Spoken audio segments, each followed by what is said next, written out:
Hi, I'm Mark Sleboda, and this is The Real Politick. General Sergei Vladimirovich Surovikin is a Russian Armed Forces general and commander of the Aerospace Forces. He was appointed the first overall battlefield commander of the Russian intervention in Ukraine by Russian President Putin on October 8th, in the immediate aftermath of the Kiev Putsch regime's terrorist bombing of the Kerch Bridge to Crimea.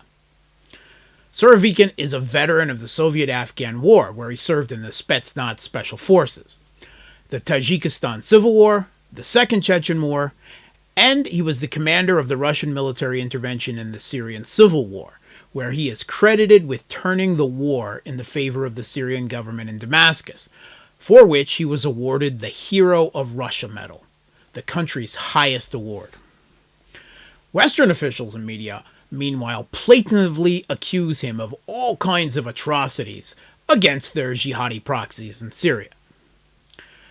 His own colleagues in the military have given him the grim nickname General Armageddon for his hardline, implacable, calculating, and unorthodox approach to waging war.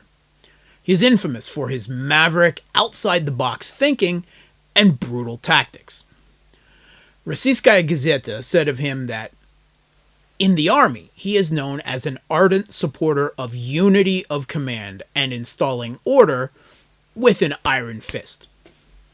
Ruslan Pukhov, director of the Center for Analysis of Strategies and Technologies, a Moscow defense think tank, claimed that Surovikin is like Marshal Zhukov, commander of the Soviet Union's Red Army in the Second World War. He's a tough guy who knows how to run a real war. He's a real beast, not some dumb vodka-drinking guy or a pseudo-intellectual. He's a real on-the-ground fighter who isn't scared to tell the higher-ups the truth.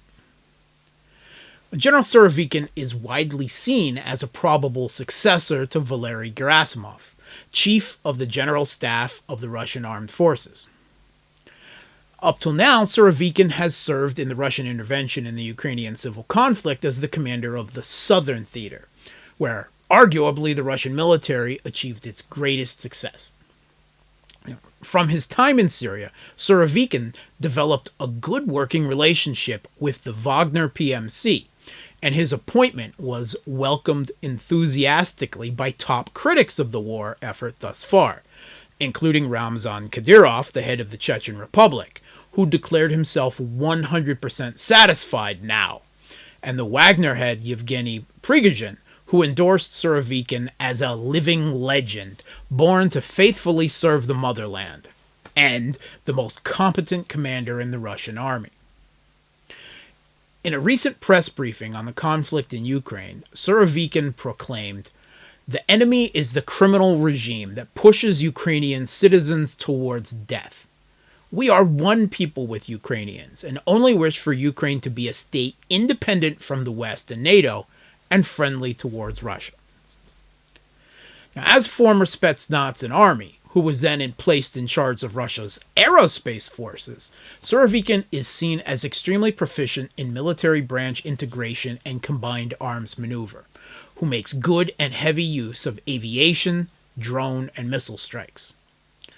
And within days of his appointment as overall commander in Ukraine, Russia for the first time began to launch systemic drone, missile, and airstrikes to cripple Ukraine's electrical infrastructure, hindering the regime's military logistics using railroads.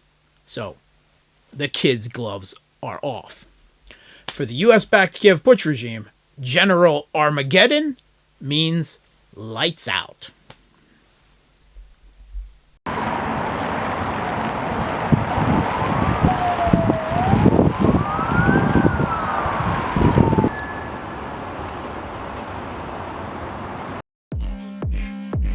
Дуже приємна новина. We are very happy. Дуже гарні емоції.